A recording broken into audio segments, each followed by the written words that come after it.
નમસ્કાર મિત્રો, સ્વાગત છે તમારું ધાર્મિક જીવનમાં।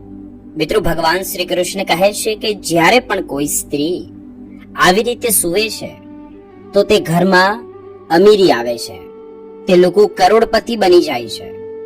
તેવી જ રીતે જાણીશું કે એવી ભૂલો વિશે જેને મહિલાએ ભૂલથી પણ રાત્રિના સમયે ના કરવી જોઈએ, નહીતર તમારા ઘરે માતા લક્ષ્મી ક્યારે પણ પ્રવેશ નથી કરતા। મિત્રો, પૂરી જાણકારી માટે આ વિડીયોને અંત સુધી જરૂર નિહાળજો।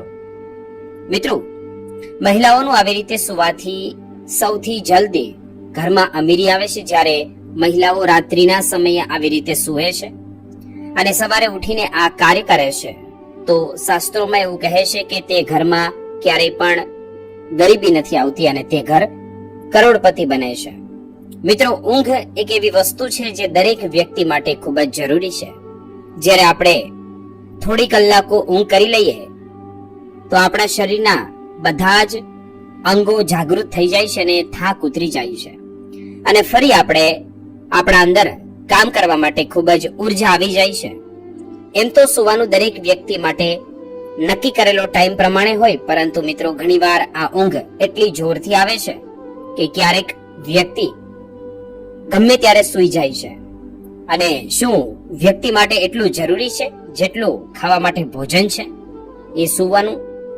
એવામાં આજે આપણે જાણીશું કે મહિલાઓને સૂવા પર સૌથી ફળદાયી ક્યારે માનવામાં આવે, એટલે કે કામયાબી ક્યારે મળે છે। મહિલાઓ જ્યારે આવી રીતે સૂવે ત્યારે વિશ્વાસ કરવો કે અમારી વાતો ઉપર તમને અમીર બનતા કોઈ નથી રોકી શકતું, અને આ વાત આપણા શાસ્ત્રોની અંદર વર્ણિત પણ કરવામાં આવી છે। એટલા માટે આપણે આ વાતને ખરી રીતે તમારે જાણવી જોઈએ અને આ વાત ઉપર અમલ કરવો જોઈએ।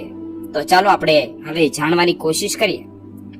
મિત્રો, શાસ્ત્રોમાં સ્પષ્ટ બે રૂપ બતાવેલા છે। મોડી રાત્રે સુવા વાળી મહિલાઓ પૂરા ઘરનો વિનાશ કરે છે અને તેનાથી માતા લક્ષ્મી રૂષ્ટ થઈ જાય છે। માન્યતાના અનુસાર મોડી રાત્રે સુધી કોઈ પણ કારણ વિના જો મહિલા જાગે તો તેનાથી તમારા ઘરમાં મુશ્કેલીઓ આવી શકે છે। એટલા માટે મિત્રો, કોઈ પણ મહિલાએ કારણ વગર મોડી રાત સુધી ક્યારે પણ જાગવું ન જોઈએ। આવું કરવાથી દોષ લાગે છે, એટલા માટે જલ્દી સૂઈને સવારે જલ્દી ઉઠવું જોઈએ। ધર્મશાસ્ત્ર અનુસાર જ્યારે મહિલાઓ પોતાના વધુ સમય સૂવામાં પસાર કરે છે ત્યારે પણ રાહુ અને કેતુ અને શનિની દ્રષ્ટિ ખરાબ પડે છે। તમારે આવું ન કરવું જોઈએ। જે મહિલાઓ વધુ સમય સૂવામાં પસાર કરે છે તો તે બધા જ દેવી દેવતાઓ તેનાથી ક્રોધિત થઈ જાય છે। એટલા માટે સીમિત માત્રામાં જ સૂવું જોઈએ। વધુ સૂવાથી ધન ધાન્યની હાનિ થવા લાગે છે, બીમારીઓને આમંત્રણ આપવામાં આવે છે। જ્યારે તમે રાત્રે સૂવા માટે પલંગ પર જાઓ ત્યારે નકારાત્મક ઉર્જાથી ભરેલી વાતોને ક્યારેય પણ તમારા વિચાર ન લાવવા જોઈએ, એટલે કે મગજમાં ન લાવવી જોઈએ। એવું કરવાથી નકારાત્મક ઉર્જા આકર્ષિત થાય છે અને તમારા સપનામાં આવીને તમારા ઉપર ભાર લાગે છે। સૂતા સમયે મનમાં સારા વિચારો લઈને સૂવું જોઈએ, તેનાથી આપણને સફળતા પ્રાપ્ત થાય છે। મિત્રો, કદાચ આ વાત ઘણા ઓછા લોકો જાણતા હશે કે અઠવાડિયાના કેટલાક કલાકો એટલે કે કેટલાક ખાસ દિવસો ઉપર તમારે ક્યારેક પણ મોડું ન ઉઠવું જોઈએ।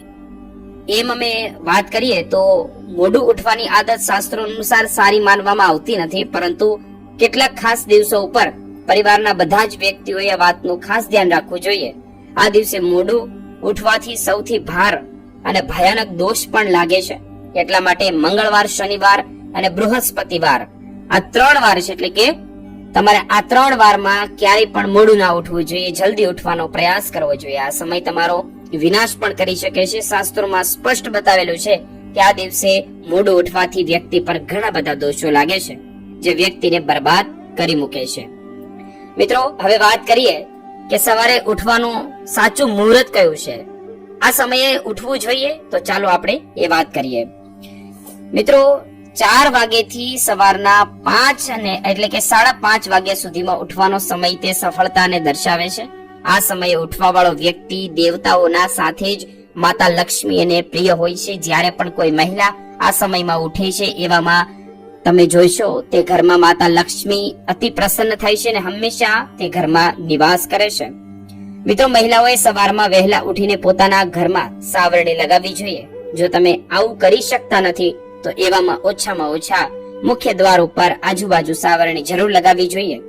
જો તમને તમારા ઘરમાં 4 થી 5:30 વાગ્યાની વચ્ચે ઉઠવાનું સંભવ ન હોય તો ઓછામાં ઓછું 7 વાગ્યાની પહેલા જ તમારે ઉઠી જવું જોઈએ, કારણ કે મિત્રો ઘરના બધા જ સદસ્યોને આ વાતનું ખાસ ધ્યાન રાખવું જોઈએ. જો 7 વાગ્યા પછી ઘરમાં સદસ્યો સૂવે છે તો એવા ઘરમાં દેવી દેવતાઓ ક્યારે પણ વાસ નથી કરતા. આવી ભૂલ ક્યારે પણ ન કરવી જોઈએ. જો તમે તમારા ઘરમાં ખુશિયા ઈચ્છો છો તો તમારા ઘરના કોઈ પણ સદસ્યોએ 7 વાગ્યા પછી સૂવું ન જોઈએ. જો કોઈ બીમાર હોય તો અલગ વાત છે, પરંતુ સામાન્ય દિવસોમાં આવી ભૂલ ક્યારે પણ ન કરવી જોઈએ. જ્યારે કોઈ પણ મહિલા પૂર્વ અને દક્ષિણ દિશા માથું રાખીને સૂવે તો પૂરો પરિવાર ધન ધાન્યથી ભરાઈ જાય છે. આ વાત યાદ રાખવાની છે. આ દિશામાં પુરુષ અને મહિલાઓએ બંને માથું રાખીને સૂવું જોઈએ, એટલે કે પૂર્વ દિશા તરફ અને દક્ષિણ દિશા તરફ માથું રાખીને સૂવું જોઈએ. મિત્રો, આ ખૂબ જ સારું સાબિત થઈ શકે તમારી માટે, તમારા ઘર માટે અને તમારા પરિવાર માટે. એટલા માટે આ દિશામાં હંમેશા સૂવું જોઈએ. મિત્રો, કહેવાય છે કે ઘરથી માતા લક્ષ્મી રૂષ્ટ થઈને જતા રહે તેવા કાર્ય ક્યારેય ન કરવા જોઈએ. ધન સંબંધિત સમસ્યાઓથી પસાર થવું પડે તેવા કાર્ય ન કરવા જોઈએ.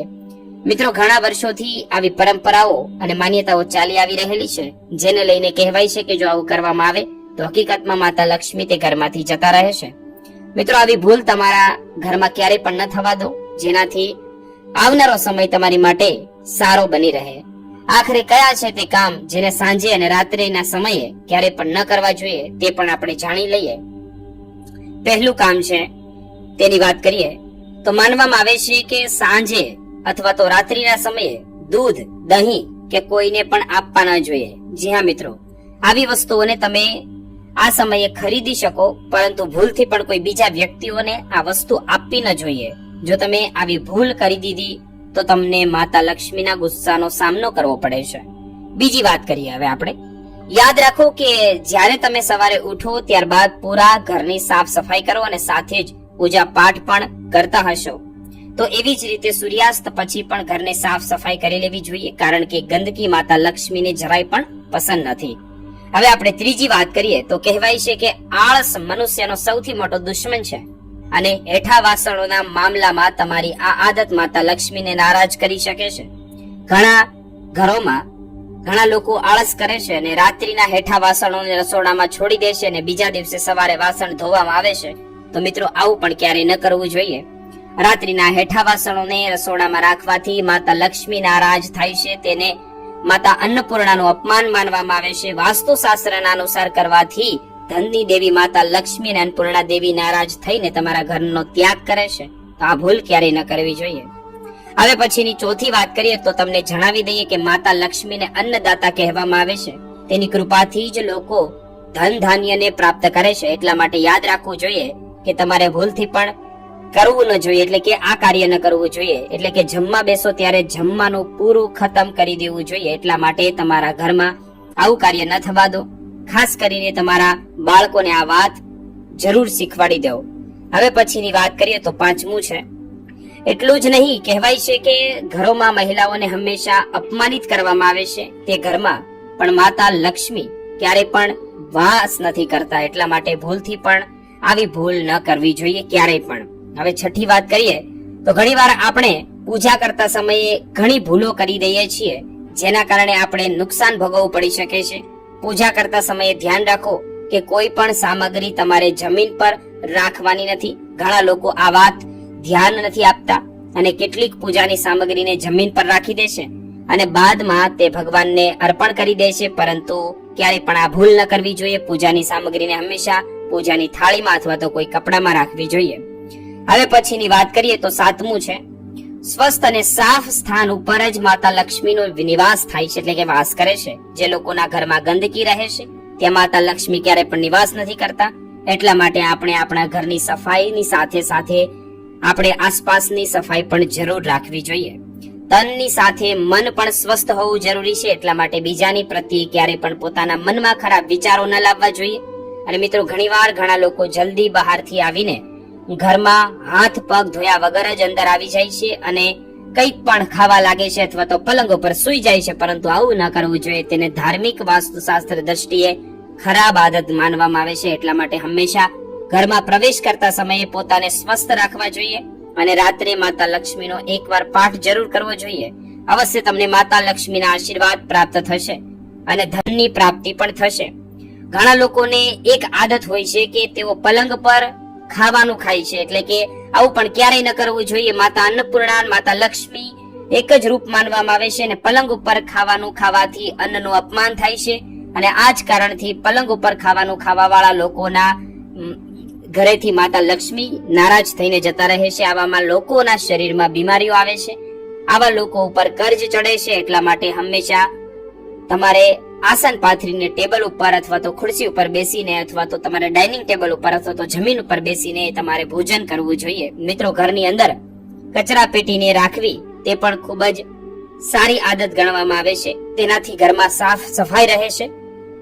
સવારે કચરા વાળો આવે ત્યારે તેને આપવામાં આવે છે અને પરંતુ ભૂલથી પણ કચરા પેટીને ઘરની સામે ન રાખવી જોઈએ. ઘણા લોકો પોતાની સહેલાઈથી માટે એટલે કે તમારે કાર્ય ન કરવું પડે એટલા માટે કચરાવાળાની એટલે કે કચરા પેટીને સામે રાખે છે, ઘરની સામે જ. તે આ કાર્ય ક્યારે ભૂલથી પણ ન કરવું જોઈએ. તો મિત્રો, આશા છે કે તમને આ વિડીયો પસંદ આવ્યો હશે. તો ચાલો ફરીથી મળીશું એક નવા વિડીયો